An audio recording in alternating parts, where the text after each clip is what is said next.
Tonight's event is being taped for IOP TV, and so you can feel free to tweet, use whatever social media you'd like, but please silence your cell phones now. And now I'd like to introduce Chase Woods, who is a third-year student and has been Sheriff Tom Dart's Fellows Ambassador this quarter. He's also the political chair for the Organization of Black Students, and he hails from Aurora, Illinois, and he will take it away. Thanks, Alicia. Over the past few years, there's been a growing national dialogue about criminal justice reform. As it stands now, the criminal justice system disproportionately affects people of color for low-level, nonviolent offenses and costs the American people roughly $80 billion a year. This has sparked a bipartisan agreement that the time for reform is now. This leads me to introduce our esteemed panel.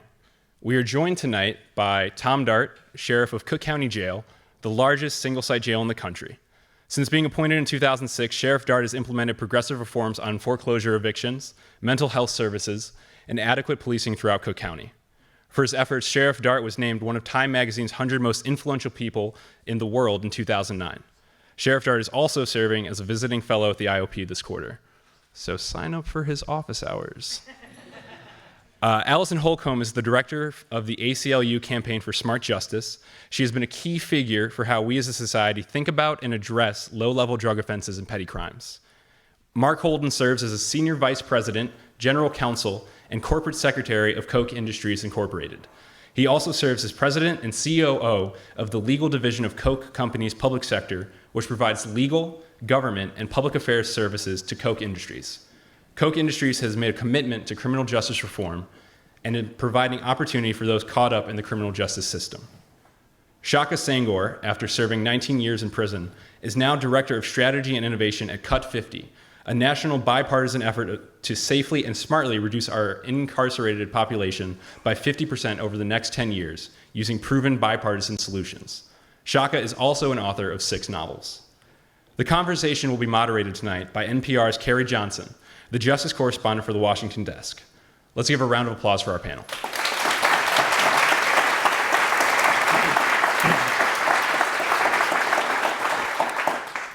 Thank you so much, Chase, Mr. Axelrod, Alicia Sams. We're here tonight as a group of self-described strange bedfellows. Left, right, and center. I'll leave you all to disclose where you are on the spectrum to talk about criminal justice reform. But I wanted to start in a place that may get us to common ground rather quickly. Many of you on this stage come to this issue because of personal experiences and personal motivations. Talk a little bit about what brought you to this place in your own lives. So the thing that brought me here is, as it was explained earlier, I was incarcerated for 19 years. But my mission in this work is a lot deeper than my personal experience of being incarcerated. It was largely based on what I witnessed while I was inside. And one of the stories that really sticks out the most in my mind is when I was in solitary confinement for a stretch of 4.5 years straight, some of the things that I witnessed there. And one of them was a man who was harassed constantly by the officers to the point where he decided to set himself on fire. And it was that experience that really made me think about mental illness, dehumanization and degradation that takes place in a space in society that we don't often think about or talk about. And to me, it would have been a grave injustice for me to get out and be free and not articulate the pain, the anguish, and the frustration that exists in that environment and for some of the most vulnerable people in society, which are those who are suffering from mental illness. And so that's kind of like the driving motivator behind my work. But the other part of it is, I've been blessed and fortunate to be able to get out and accomplish a lot of amazing things, largely because I was literate when I went inside prison. And so it's frightening to think about the men and women who are coming home, who only have 3rd grade educations and who have minimum opportunities to actually transition back to society successfully, and to realize that these are going to be our neighbors, these are going to be men and women in our workplaces, these are going to be people in our congregation that are potentially going to be right back in prison if we don't offer them an opportunity to really transition successfully back to society. So that's my personal motivation to being in this space. Mark, the General Counsel of Koch Industries might not be expected on an average day to be thinking about criminal justice. What brought you here? Well, it's a big issue for Charles Koch, but to speak to my personal experience first, I grew up in Worcester, Massachusetts, and the best job I had till I went to law school was I was a prison guard for a couple of years to pay for college. And when I started working at the prison, I learned a lot of things, but it was interesting. I caught up with a bunch of kids I hadn't seen since middle school, and they weren't working there. They were incarcerated. And really, it was eye-opening to me, and it stuck with me the rest of my life, because these were kids that grew up in the same neighborhood as I did, went to the same school, same church, all that stuff. And really, the only thing I could tell the difference between them and me is that my parents were really strong, and I had a lot of family support and all the good and bad that may bring. And I was not allowed to deviate from the straight and narrow. And I think that early on I saw kids that I went to school with, like I said, who got, they weren't good students, they dropped out of school, got caught up in the juvenile justice system, didn't have parental support, became drug addicts, started to do things to support that habit, became more and more involved in the criminal justice system because of the crimes they committed, and ultimately got in a cycle they can't get out of. So for me, really, at the end of the day, it goes back to, and I'm sure many people here have heard of Brian Stevenson from the Equal Justice Initiative, and it's proximate to me. It's always been proximate to me, and really for the grace of God, go I. I could have seen myself in there. And so I've realized from an early age, in the 1980s, at the start of the drug wars, that there were a lot of people in there that weren't criminals. They were poor, poorer than the average poor person, and less educated than the average uneducated person. And they got caught up in a system where ultimately they did become criminals and a burden on society, their families, and everything else. So I've always had that stuck in the back of my head. I've remembered it forever. And then working at a place like Koch, we've been working on these issues for 12 years. I can get into that later, so I can let someone else talk. Thank you. Alison Holcomb of the ACLU, what in your life, what in your personal experience has aligned you with these issues? So before going to work for the American Civil Liberties Union, I was a criminal defense attorney for a little over a decade, and the vast majority of people that I represented were folks that were swept up in the war on drugs. And I think over time, doing that and comparing that to your own personal experiences with family members and loved ones that struggle with their own substance abuse issues but don't wind up in the criminal justice system really started to highlight the hypocrisies in the way that our systems treat different people who get in trouble with substances and have their lives derailed for at least some period of time. Then more recently, my husband, whose father was shot and killed in an ATM robbery, was called back to San Diego, California. The gentleman that had killed his father was 17 at the time and had originally been sentenced to life without possibility of parole in California, and just last year had a resentencing hearing as the law was changed. And living with my husband for more than a decade and not ever talking about the trauma that he experienced as a result of his father's murder, that was not something that we were allowed to talk about in the house, really. And then to have him start to talk about it really highlighted for me how our criminal justice system serves neither the poor, nor the communities of color, nor people who have experienced the harm of crime particularly well. And so these are all very raw and central emotions that motivate my work. Sheriff Tom Dart, you see this every day? Yeah. And I mean, it's pretty much how I got to this point was seeing a system that is supposed to be for the criminals, and it's by and large not, and there's virtually no justice in it. So you have a criminal justice system that's really neither. And I'd see it manifest itself on a regular basis. And based on my experience, I used to be a prosecutor years ago, and then after that I was in our tortured legislature here. And I saw all this dysfunction out there. And when I got to be sheriff, I saw it in a different way, even worse, that the face of it, the people I talked to, and saw a bond system that's horribly broken, that doesn't work for people. It holds against you if you're poor. If you don't have money, you don't get bonds, and you get locked up not because of the severity of your crime, but because you're poor. And that is inherently wrong. But then the system in and of itself does not have any real desire at times to get to justice whatsoever, and particularly as it applies to the mentally ill. It's an absolute abomination what we do to them. I mean, literally, these are people with an illness, no different than if someone has diabetes, but because it's a mental illness, we lock them up. not because of their underlying crime. Their underlying crime is insignificant. But we are locking them up in numbers that are absolutely atrocious, and the numbers keep growing. And across the country, if you look at most jails where these individuals are housed, they were never set up to be mental health hospitals. So the conditions are atrocious, absolutely atrocious. They're thoughtless. There's no plan for people when they leave. And so mentally ill are being dumped in while government throughout the country cuts all the funding for mental health programs. They're getting dumped in the only place they can't say no to them, jails. Their jails weren't set up for them, and then the jails are kicking them right back out to the street without any type of thought or any plan. And so for me, it was very personal because I was witnessing firsthand, walking through the jail, talking to the people here, and just saying to myself, knowing his story, I would be sitting right next to him if I was born into that circumstance. And so for me, it's very personal in the sense that I see it on a regular basis, a system that is horribly, horribly broken. President Obama has said the system is broken. We're locking too many people up for too long for the wrong reasons. And there's beginning, as we're hearing on this stage, to coalesce a movement and some momentum around the idea that changes need to be made.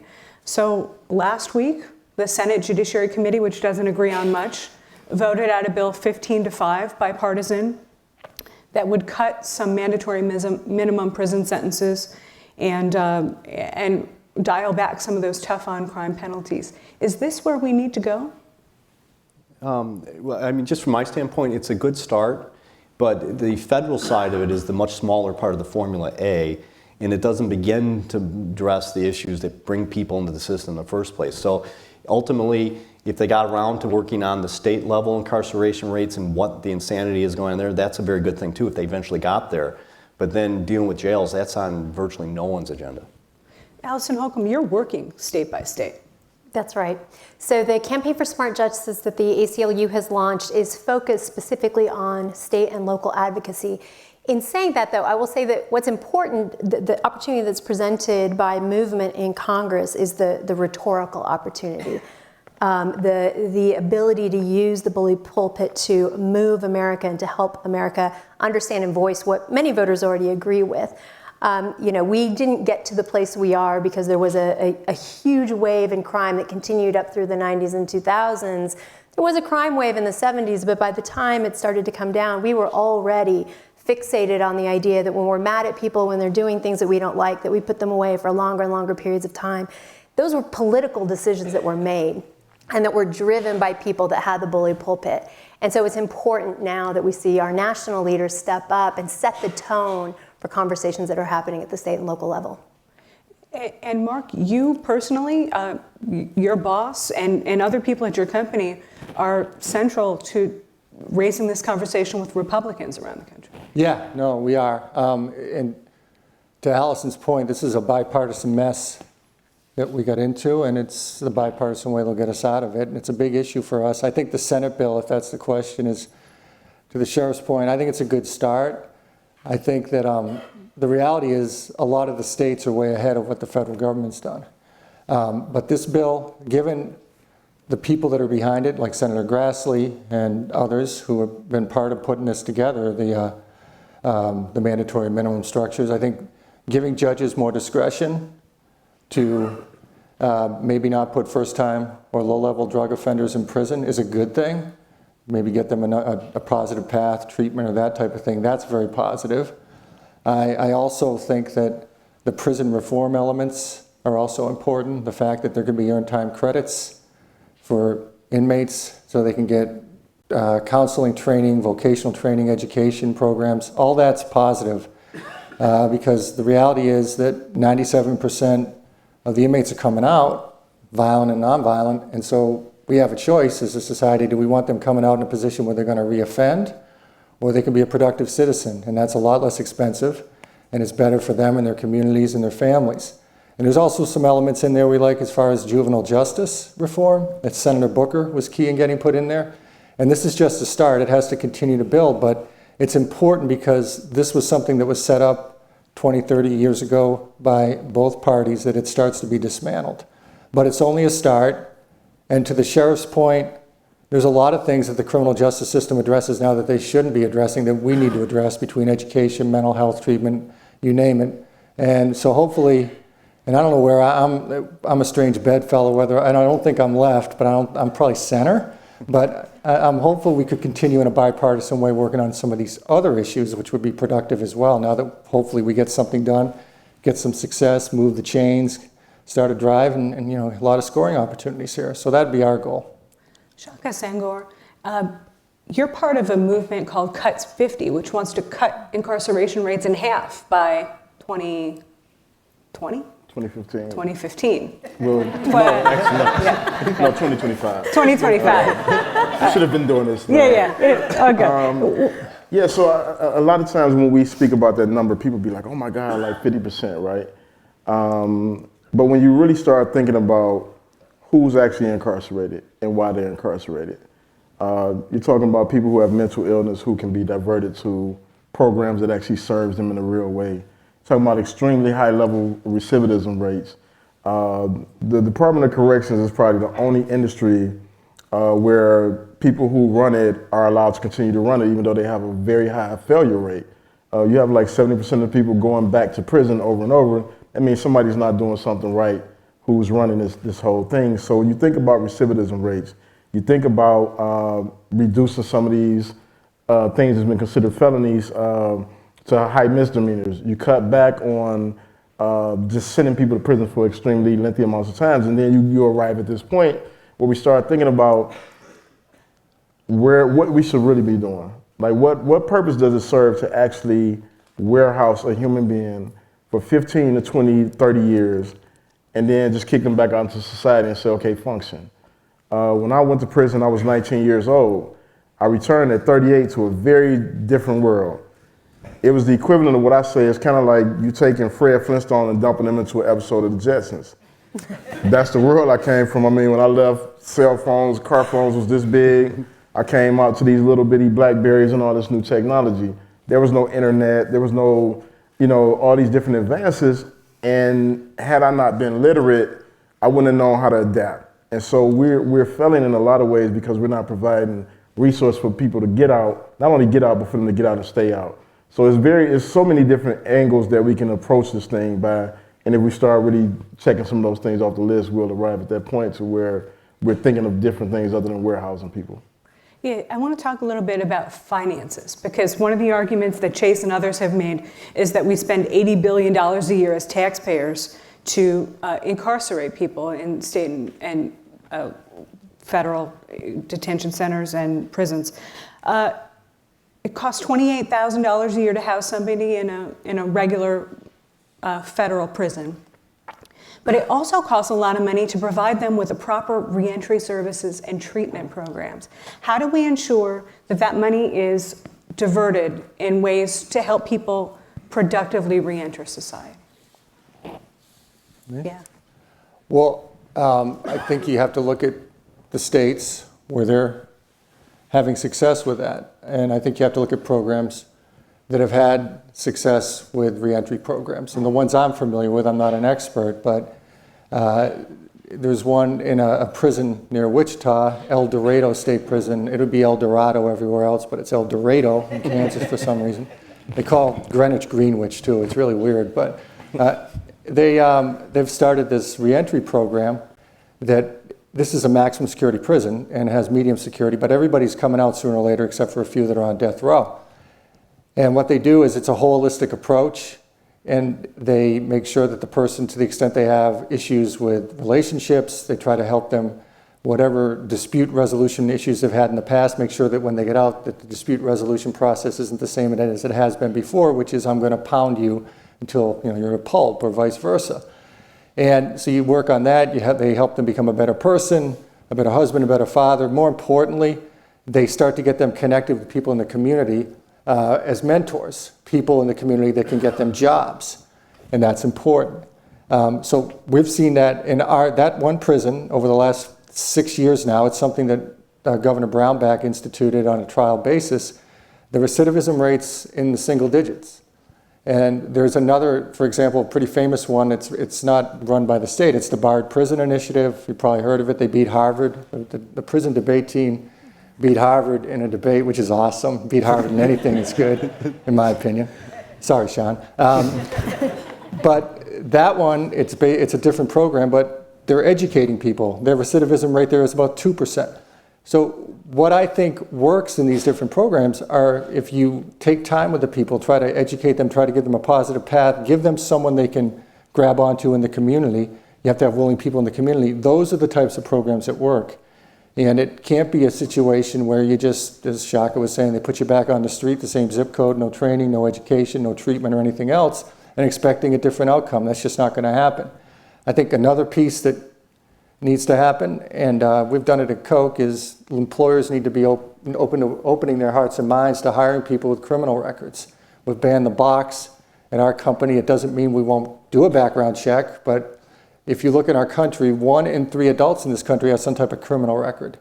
And so for us as a global employer trying to hire the best talent, it's pretty stupid to exclude 1 in every 3 applicants potentially because they had something in their past, recent past or beyond, or longer past. And we want to get to know the whole person, the whole employee. So we delay that discussion till later in the process. And we've found over the years, I've been with the company 20 years, as I say this often, we've hired people with criminal backgrounds, criminal records, whatever happened. It could be, many years ago or recent.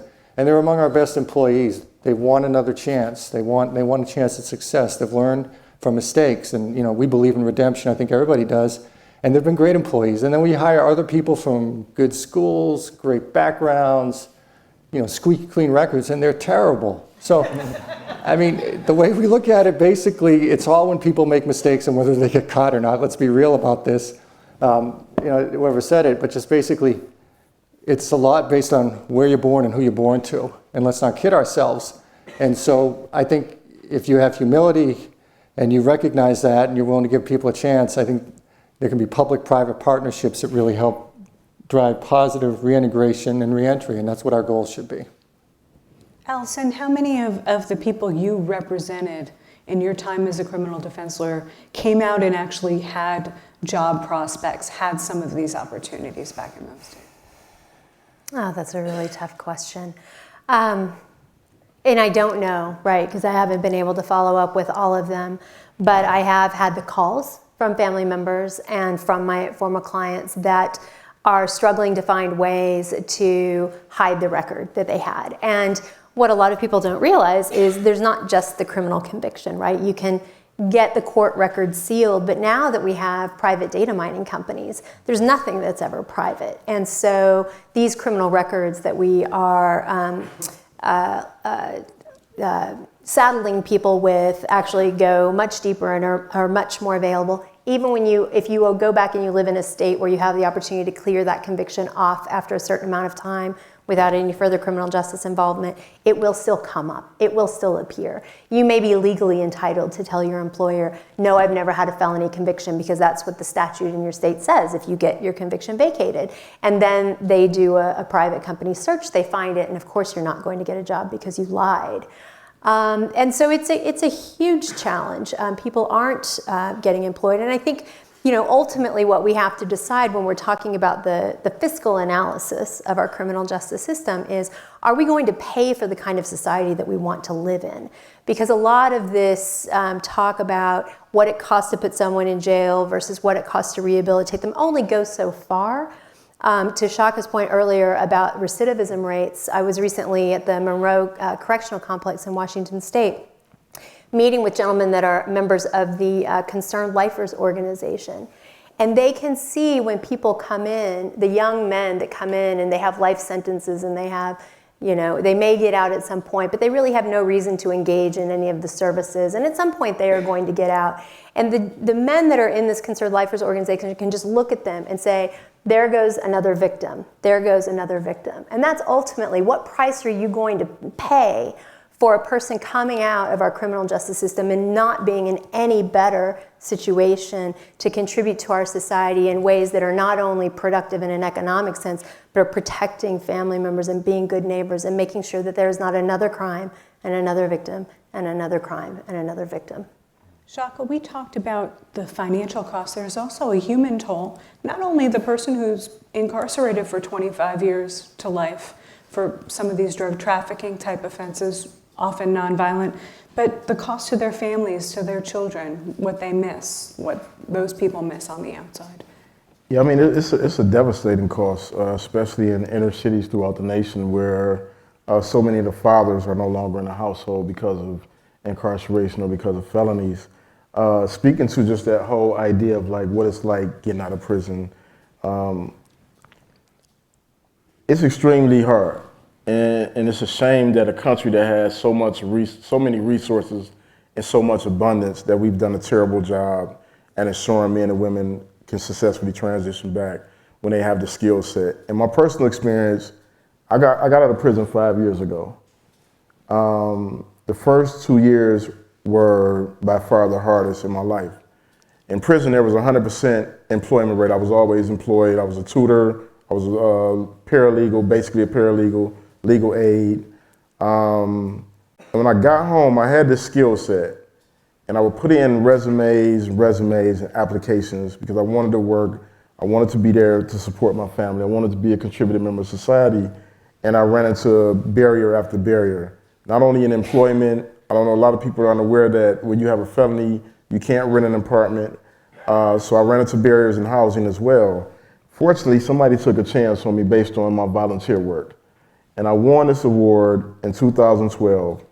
Once I won that award, it opened up doors for people to see who I really was. I went on from that award to get a fellowship at MIT Media Lab, a fellowship with Kellogg, teach a class at the University of Michigan that I've taught for 2 years. I'm probably the only teacher there that wears Timberlands to class, and I have a GED. I'm like, literally, I've done a TED Talk that has over 1.2 million views. It was named one of the top TED Talks of 2014. I just signed a major book deal, and I just signed a movie deal with Oprah Winfrey. It's because one person took a chance on me. And they took a chance at a point in my life where I almost went back to the streets because I had a child on the way that I was responsible for taking care of. And fortunately, because I am literate, I was able to show and prove who I was when that person gave me a chance. It's so many people that we throw away. I'm not an anomaly. I know some extremely intelligent people. I actually just did a prison hack at MIT Media Lab where I created 5 design challenges. And none of the students at the lab could actually finish these design challenges that guys on the inside can do in 30 minutes to survive every day. And instead, what we do is we punish them as opposed to diverting them to something constructive and saying, hey, we know you can make a tattoo gun out of these, a tape player motor and a thing. Maybe you should get into an engineering class. You can maybe do something positive and productive. But unfortunately, we just don't do that. And so when you're thinking about the human cost of throwing people away, the devastating cost that it causes family when a person feel like they're forced to go back to the streets to provide, just the basic necessities and things like that, is devastating. I grew up in Detroit. Detroit is similar to Chicago. We have one of the highest recidivism rates, one of the highest murder rates, cycles of violence in our community.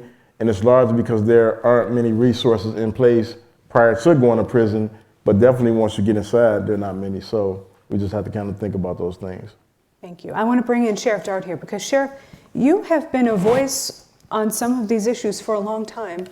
In essence, saying you want to do better, but you need help. What do you need in order to do better? A lot of this conversation is a tremendous help. It was mentioned, it's great to have it in this position because to think that 10 years ago this discussion would even be occurring is crazy. It wouldn't have occurred. But it's those support systems are so vital. Smark's referencing, this by and large is not rocket science. It really isn't. When someone's incarcerated for any period of time, you have all the information, all the data on the person you can imagine. The notion that you can't figure out a path that has an opportunity for success is insane. You can do that if you choose to do it. But you then have to have the support structures on the outside, because as Shaka was just saying, I talk to the detainees all the time, and the stories run the gamut, but there was one that I talked to early on in my career as sheriff that I found so remarkable because it was so simple and straightforward, because we were just talking about his time there and were we treating him well and all that stuff. And then I asked him, what is it, do you like being here? He said, no, I don't. And I wasn't surprised, and my feelings weren't hurt. And I said, now, what is it you're going to tell me now that's going to lead me to believe that you won't be coming back? And he paused for a second, he looked up, and he said, Tom, I'm probably coming back. And I said, I go, well, walk me through that. And he said, Well, Tom, I didn't have much of an opportunity before, and he was coming from Inglewood. He goes, I didn't have a lot of opportunities there beforehand. Now I got a felony conviction. I'm heading back. Where else will I head back to? I'm heading back to Inglewood. Now I've got the conviction. I've got to make money. I have kids. He goes, no one's going to hire me. I can always make money dealing dope. He goes, I don't want to do it. I don't want to come back here, but that's probably what's going to happen. And I remember thinking to myself, I would probably make the same decision. I mean, it's very logical. There was nothing illogical about it. And so the secrets are not that difficult to figure out here. They're very straightforward.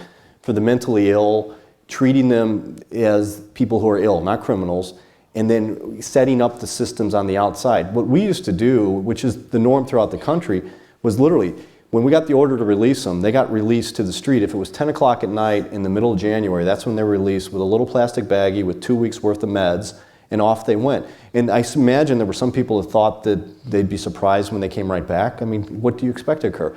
You put together thoughtful plans, support systems on the outsides. We've ended up doing a lot of it ourselves in the sheriff's office, which is quite unusual for a sheriff's office to do it. And then for the nonviolent offenders, if you aren't working on the issue of jobs, then we really need to just stop the discussion, because that's where it all starts and stops. And the rest of the stuff is not that significant. Jobs will make the difference there. And it's just a question of some stuff Mark was referencing and other folks that it can be done. There just has to be that will to do it. You mentioned 10 years ago we wouldn't be having this conversation. And we are in part having this conversation because crime rates are at near record lows. That said, in some big cities around the country, homicides are up, violent crime is up, and we're in, or soon to be in, another election season where historically the politics of crime have had an influence. How do you think those factors are going to complicate the effort to get something done in Washington and around the country? I think we're going to get something done, and I'm never an optimist. I think right now, like I said, 15-5 out of the Senate Judiciary Committee, which is pretty significant, the reform bill. I've heard that the House is going to do a similar bill, pretty much the same or close to, in House Judiciary that'll be coming out next month. And I think that the crime wave, the spike, should have absolutely no impact whatsoever from a logical perspective. But yeah, there's always that fear. I mean, the Willie Horton thing, right? I mean, let's not forget that. And I think it's always very easy for people to say, well, if I do this and I take a chance, then something happens and I won't get reelected. But I'm hopeful we're past that. We may not be past it, but the bills that we're talking about, the reforms that we're talking about, again, they've been shown to work in every single state that has enacted them, whether it's sentencing reform, prison reform, and other issues. The states have done more. And in the 30 states that have done it, their crime rates have gone down. Their incarceration rates have gone down. Spending's gone down. Lives have been changed. Families reunited. It's all good stuff. And my sense is we'll stay there because, yeah, there were violent acts going on. It's unlikely. We don't know what's causing those. It seems to be pretty much city-specific. And crime's such a dynamic thing. I know for many years everybody said that the mandatory minimums is what made the crime rates go down. And now that's been refuted or debunked or disagreed with. So we don't know for sure. What does it? What causes crime to go up or down, I guess. But the reality is the reforms that we're talking about are targeted at low-level offenders, the ones who we know, if you give them a positive path, can change their lives. And you give them something, whether it's a job or anything else. And the prison reforms will help people in prison. So to Shaka's point, you don't have a 60-70% recidivism rate. It has really nothing to do with letting violent criminals out at all. So I think it's going to happen, and I think that you look at the people on the Republican side who are behind the bill. Like you've got Grassley, you've got Cornyn, you've got Mike Lee, who's a hardcore conservative. Ted Cruz used to be for it. Now he's running for president, so he's not, but whatever. And then in the House side, you've got Goodlatte's going to drive it through, and I know there's a lot of Republicans who want to see this happen in the House side too. So I'm optimistic, and at the same time, I worry every day when there's a story about something happening somewhere, it'll make someone afraid to do it. But if we don't do it now, I'm really concerned it won't happen. And we need to stop being so afraid of things and look at the facts, because that's how you fight fear, with facts. Alison Holcomb, did you ever imagine you'd be in not one but two coalitions with Koch Industries? No. So large. I know, and I grew up in Oklahoma, so my family's very proud of me. It's excellent, and I share the same optimism that Mark has, and maybe for slightly different reasons, because I'm focused at the state level, and because I also live in a Western state now that has the power of the ballot initiative. I'm coming at this with the perspective that the American people are way out ahead of Congress on this, way out ahead of their state legislators and elected leaders. They're with the sheriff. They get it. We've done research. 87% of Americans across the country say people with mental illness do not belong behind bars. They should be getting treatment. Same for substance abuse issues, which I think of the two, as basically the same. 2 to 1, people believe that even people who have committed serious crimes are capable of turning their lives around if they have the right help. And there was research done by the coalition, the United States Justice Action Network, the 501c4 partner to the Coalition for Justice in Ohio, that asked a question of voters there, and they agreed overwhelmingly that it doesn't matter whether someone is behind bars for months or for years. What matters is that when they come out, they won't commit crime again. So people are looking for solutions. They're looking for us to articulate how we actually address these root causes of crime. And I think that's the challenge for us. We're talking a lot about reducing penalties and reducing sentences. We need to talk to the sheriff. We need more voices saying, and here's what we're going to do instead, and here's what it's going to cost, and this is what it looks like. If you give people a vision of what the solution looks like, they will gravitate to that. They will vote for it. They will support it. And I think that's how we're going to see change. I don't think we're going to roll back. I'm not going to say we're immune to Willie Horton, but I think it's going to be really hard for an event like that to push us back to where we were a couple of decades ago. We are going to open up, I think, to questions now. We have people with microphones in the audience.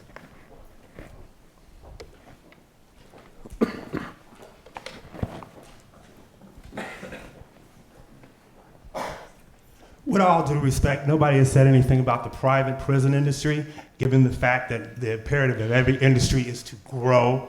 How can we talk about reducing prison population if we have people making money off of incarceration? Number two, why do American corporations get to use prison labor to have people do things in prison that they would never be able to do once they got out of prison? Can each one of you speak to that, please? You looking at me? Well, I'll go first. Sure. Private prison, to me, whether it's private or public, prisons are bad places. The fact that we have private prisons tells me that we've blown through all the money to pay for prisons. It was from 1990 to 2005. On average, we built one prison every 10 days in this country, which is insane. And I think that the bigger issue is the fact that we're even having to have private prisons tells you that something's out of whack. And so the whole idea would be, in our society, a free society, the default setting should be freedom. And I know some private prisons are set up, and I believe this is immoral and wrong, that their contracts is based on keeping the beds filled. And that's wrong. If that's the case, that shouldn't be happening. Now, my sense is that to the extent we can start to make these reforms, because Texas is closing prisons, other states are closing prisons because they're not putting people in to begin with for petty crimes, drug crimes, are giving them diversions, and people are getting out sooner. So I think that will solve a lot of it. But the private prison industry, to me, is a symptom of a much deeper illness and sickness in this country, which is the way our criminal justice system, it overcharges, overcriminalizes, over-incarcerates, over-sentences, over-burdens, you name it, from beginning to end. So that needs to be fixed. And if the private prisons, if they need to exist, they should not be in any way compensated based on keeping people in prison. That's wrong and immoral, and I hope that isn't happening, but I've heard it is, and that needs to stop. Especially in Arizona. Well, then, and here's the other thing to your question. I don't know what goes on in a lot of prisons as far as the labor, what they do, but I do know, again, in some of the prisons in Kansas where people have jobs inside the prison, they are then employed by that same employer when they get out. And I think that's a good thing. I think that they basically transition from being inside and being productive and they get paid, then they're on work release, and then once they're fully out, they go work there. So if that's happening, that's great, but if it's something else, I'm not aware of that. Shaka, what do you think? I mean, I'm happy you raised the point about private investments. I mean, we have to be realistic about what prison represents and how free labor basically plays out, right? So when you read the 13th Amendment, it says involuntary servitude will no longer exist except for those duly convicted of a crime. So there's been an intentional creation of this free labor class that exists inside prison. As I spoke to earlier, when I was in prison, it was 100% employability inside, right? None of the jobs I worked in inside I could get when I got out. So part of it is taking those barriers out of the way of employment and holding people accountable. If you're using labor inside prison, like it should be an agreement that you have to employ these people when they get out. Because who's better trained to work in those spaces than those who have been doing it for years?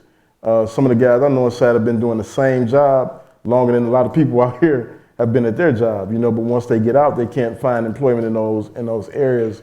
And we just have to be honest about what that looks like and what it feels like as a human being to know that you worked hard for years to build a resume that's completely useless once you walk out the prison doors. And so we just have to really think about how do you take those barriers out, removing the box that, you know, that you have to check and say, have you been convicted of a crime? And giving people fair, like one of the things like I often tell people is I didn't come out here asking for special treatment. I didn't come out here asking for anybody to do anything for me, actually, other than give me a fair chance of being a regular, everyday citizen who pays taxes like everybody else. That's it. And if you give people a fair chance, the likelihood is that they're going to, you know, take advantage of that. Nobody wants to live their most promising years out in prison. And one of the things, like I'm like the non-politician up here. I'm not right, left, center. I don't really care what party you're from, as long as you get it done, make the right decision at the end of the day, because I'm advocating for those who are incarcerated. And chances are they don't care if you're a Republican if you're making the right decision to get them out of prison. They don't care if you're a Democrat. It's a non-issue. So the thing is, as a collective, how do we make issues that make the most sense for us as human beings, and as a society and communities, ensuring that men and women are returning healthy and that they're given a fair opportunity to, you know, live their lives and move on with their lives, as opposed to being held hostage for something they did when they were a teenager, you know. And that's even with the non-violent. I'm a violent offender, so I'm not up here I'm not the non-violent drug offender. I was convicted of second-degree murder as a result of a cycle that exists in a lot of our communities. I got shot when I was 17, no treatment. When you get shot and you grow up in a city like Detroit or Chicago, you get patched up, you go back to the hood, and you do what's a logical outcome. You carry a gun so you don't get shot the next time, and then when you get into conflict, you shoot first. That's pretty much where the cycle of violence happens at in our community. So there has to be investment in those areas of post-traumatic stress disorder. We got to call things what they are in America. We are the most, as brave as this country can be in a lot of areas, we are the most cowardly when it comes to calling out things for what they really are. And when you look in these inner cities where all these kids are experiencing high levels of trauma, we're not honest about what that looks like for them. And we're not honest about why this cycle continues to repeat itself over and over and over again. 500 some murders in Chicago, we can't fix that. 400 in Detroit, a city that has a population of 700,000. These things are fixable, but it starts with us being transparent and being honest. So. We have people here.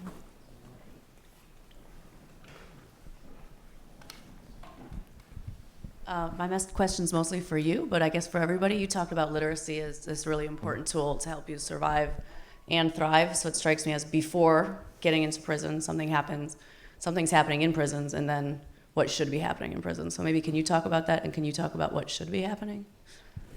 For me, when I went to prison, I started reading. I read Malcolm X's autobiography, which is probably one of the most influential books in my life, because I was able to see a pure model, kind of like a model for what you could be as a human being. And so that challenged me in different ways. So I went from reading Malcolm to being curious about what were the things that he read. And while we know about the black nationalist part, we don't know about the deep, philosophical thinker that he was. So I began to read Socrates and all these other profound thinkers. But I also started doing something that I think was the most important for my personal transformation, which was journaling.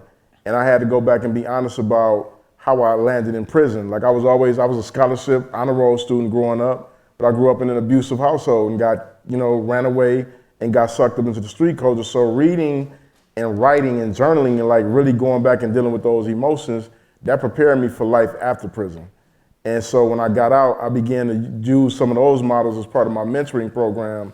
And that's what I use primarily in like introducing literature to kids in my community in a way that resonates with them. So typically I start with like urban street lit because it's something they can identify with. But I also challenge them to write and journal and work through things. And I've been able to get tremendous results out of those particular exercises.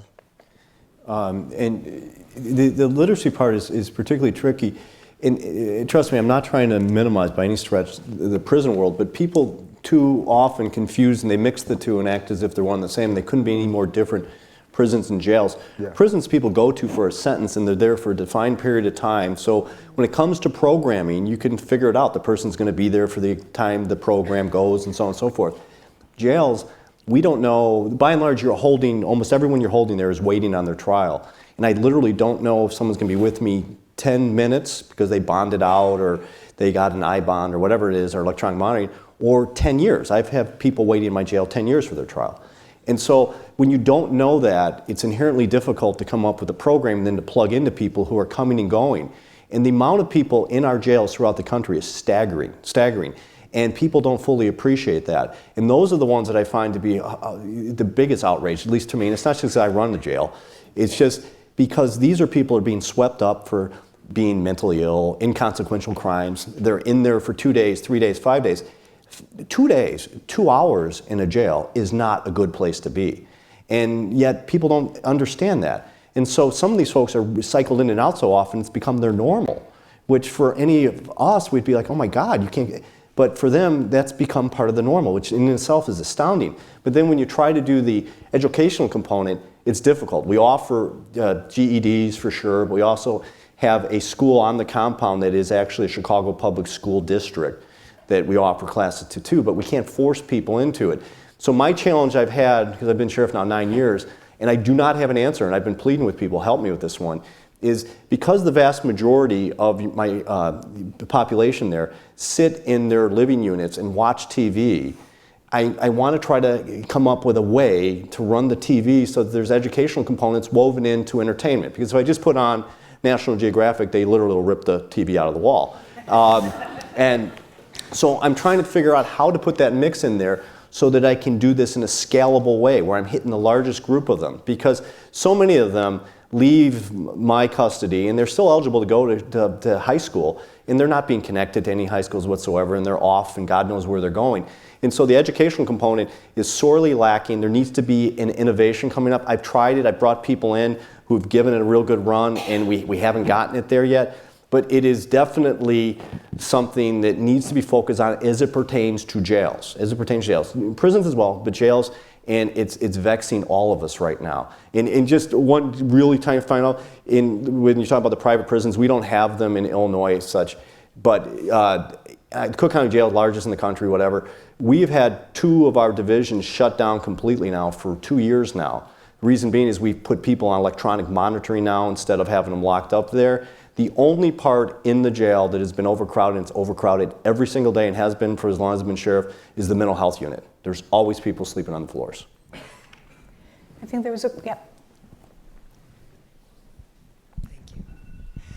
You've talked a lot about what happens once people end up in jail or when they're coming out of prison.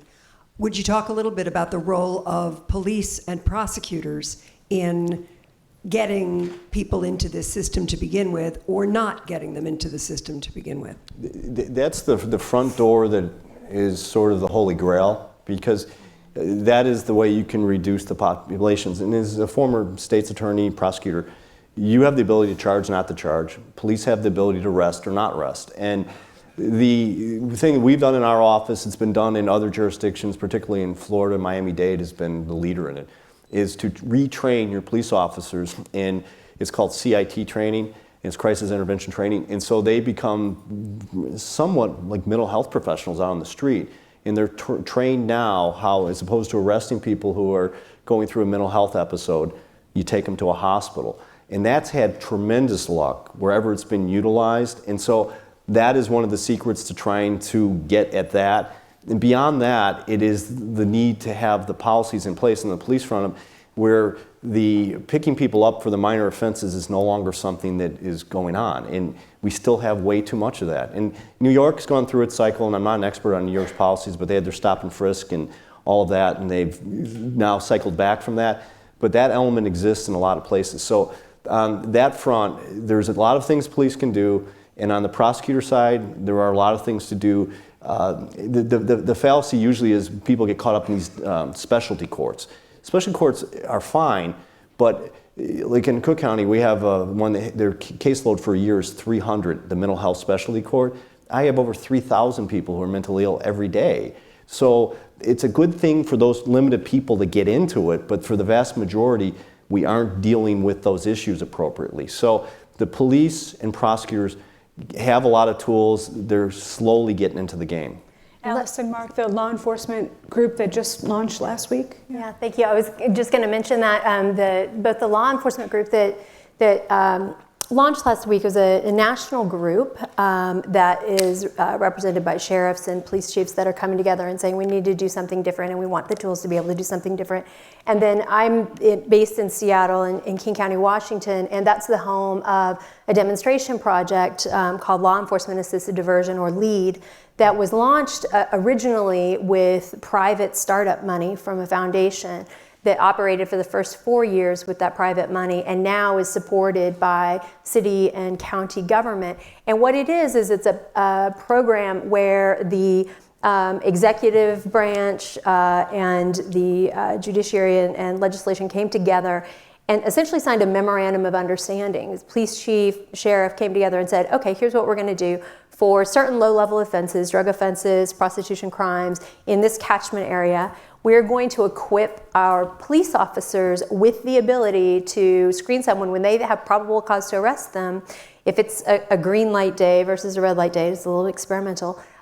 We are going to allow them to say, hey, I can go ahead and process you into the jail and treat this like a regular traditional case, or I can take you to this caseworker over here who'll do an evaluation assessment and we'll come up with an individualized plan for you. And the resources that went into this program were made available to the caseworkers to be very nimble. And if it was, we need to get you housing, but there is no housing stock available, we're gonna rent you a hotel room until we can find it. You need to get your driver's license reinstated, we're gonna help you with that. You need education, you need mental health treatment. And it goes directly to the point that Sheriff Dart was making about how we're allocating our resources. Therapeutic courts are expensive, and you can only have a 300-person caseload every year because you've got prosecutors, you've got defense attorneys, you've got judges, you've got the bricks and mortar of a courtroom and all of the administrative overhead, versus a caseworker on the street working with the police officer, and there's oversight from the prosecutor's office, the regular check-ins to make sure the diversion is happening according to the criteria that were agreed upon. But essentially, you've got those two street workers that are working together to get resources where they need to be more efficiently. And the most amazing part about it is these case review meetings that we would have every 2 weeks, where the police officers and the caseworkers come together in a conference room, the prosecutors there and defense attorneys to make sure everything's kosher, and they start talking about the cases. And the first couple of ones that I went to as a former criminal defense attorney, I just freaked out because you've got essentially a police officer saying, hey, I haven't seen insert name in a while, have you seen him? And the caseworker saying, oh yeah, I've seen him hanging out on the corner where he's usually been, he's lost some weight, looks like he's using again, I'll try to get him, back into services or whatever. And I'm, that criminal defense attorney urge is like, what? But they're working together and they're treating these people like human beings that need help. They're no longer cases. They're no longer defendants. They're people that they know. And the services, we were talking earlier about how mental health caseworkers are now working with the sheriff's deputies. And that when that happens, it is critical. It's a rethinking of our criminal justice system, going from this binary adversarial system where a case comes in and it's defined in win-loss terms, versus workers that are about public safety, about community safety, about mental health and substance abuse and coming together to find a solution. And that works better for the individual, and it works better for the community in which that individual is living as well.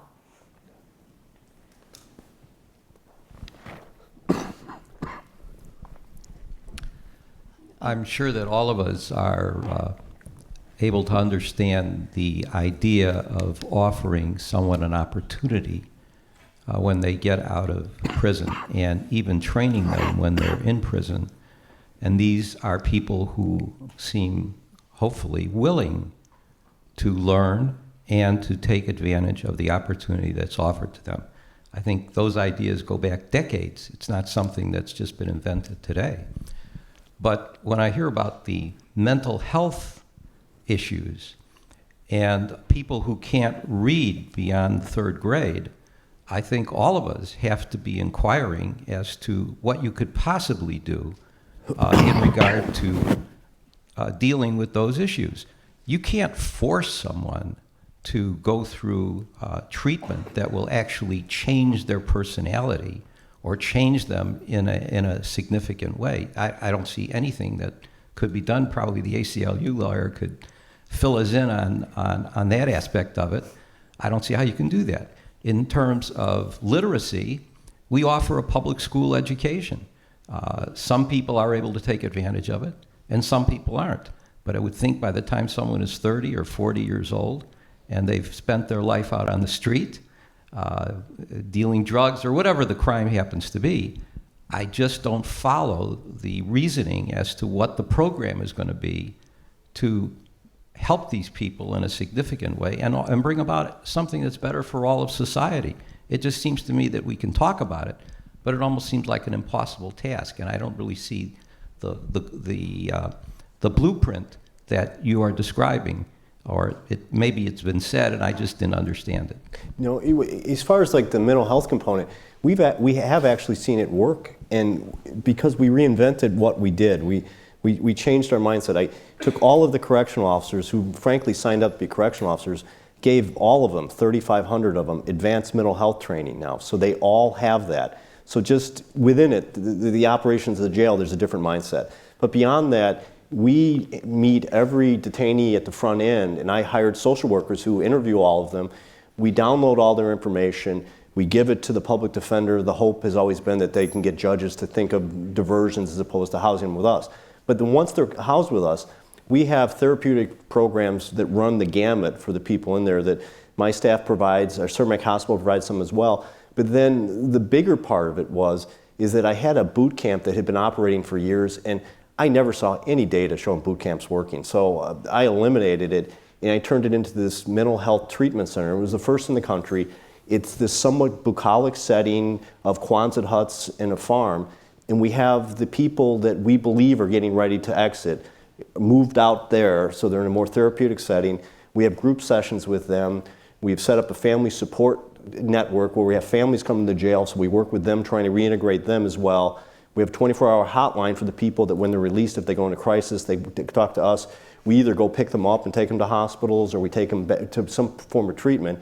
But probably more importantly, we started doing, which was something that I considered to be outrageously obvious, but was never being done, is we discharge planned them. We treated them like a patient.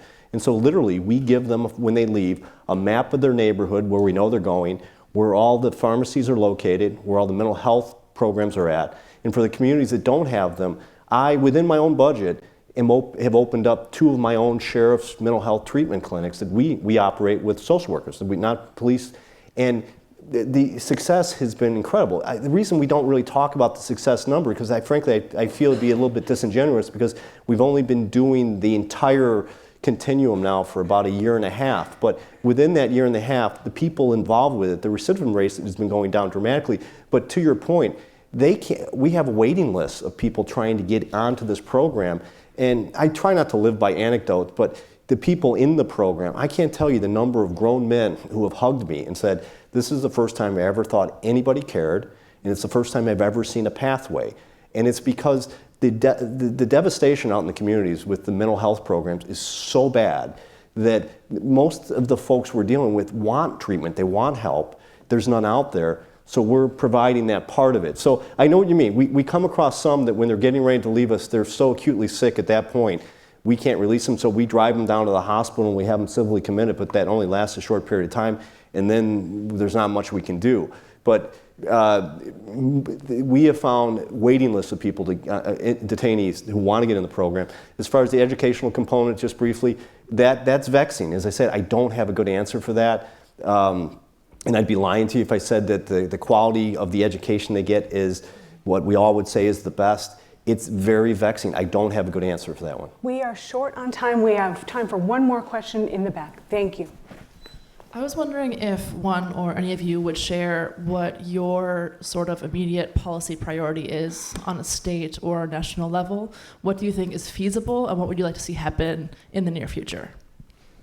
Well, I think at the federal level, it needs to be the Senate bill passing, and then hopefully the House does something as well, and that'll be a start. I think that we need to look at every aspect of the criminal justice system. We don't know how many federal criminal laws we have. We need to look at that and see why we don't know that answer, and make sure we're actually criminalizing behavior that needs to be criminal. I think that the way grand juries operate and the way prosecutors operate, I think most of them do it right, but there's a lot of mischief and abuse.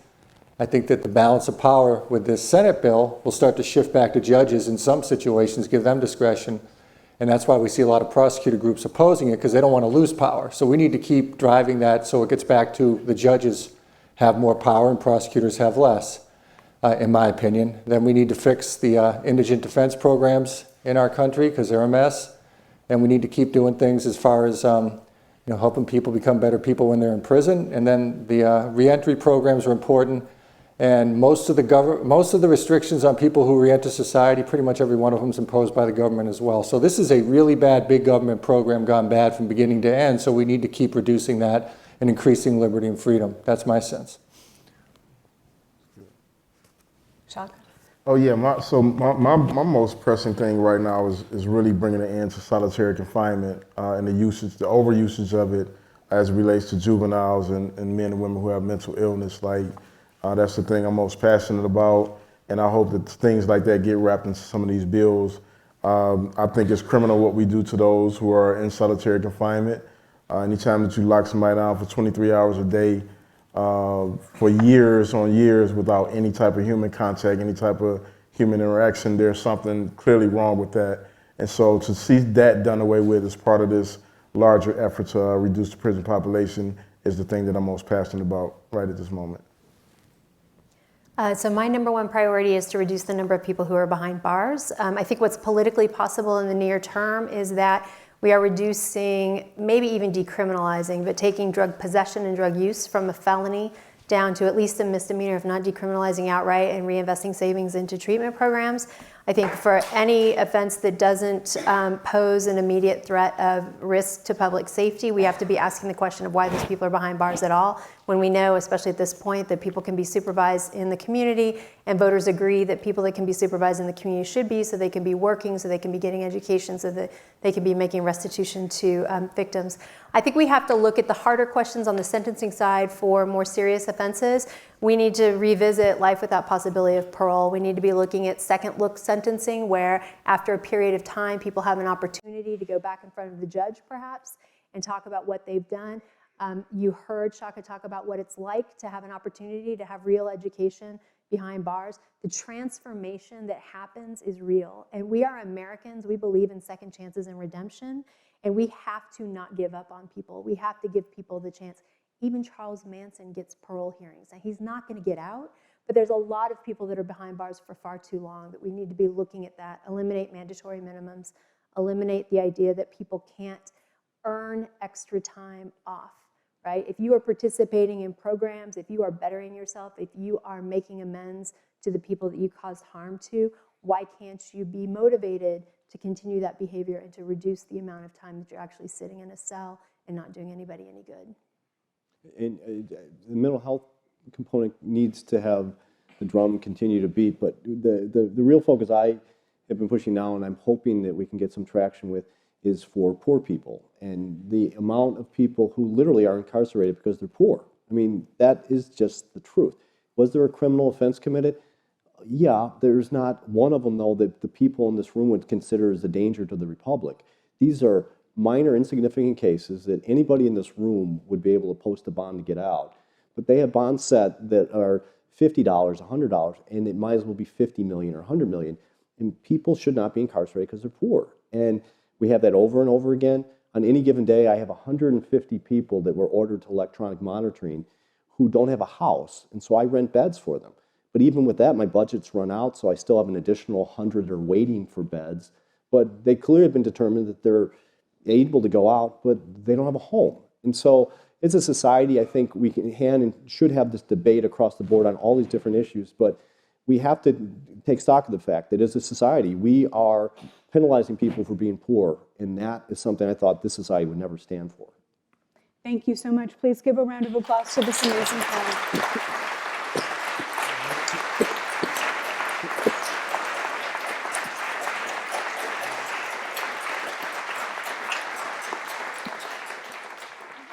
I just want to thank our panel one more time for coming. They literally came from far and wide to be here tonight, and they are all out there in the trenches working to make our criminal justice system function better for everyone. So, and I want to thank Carrie for moderating.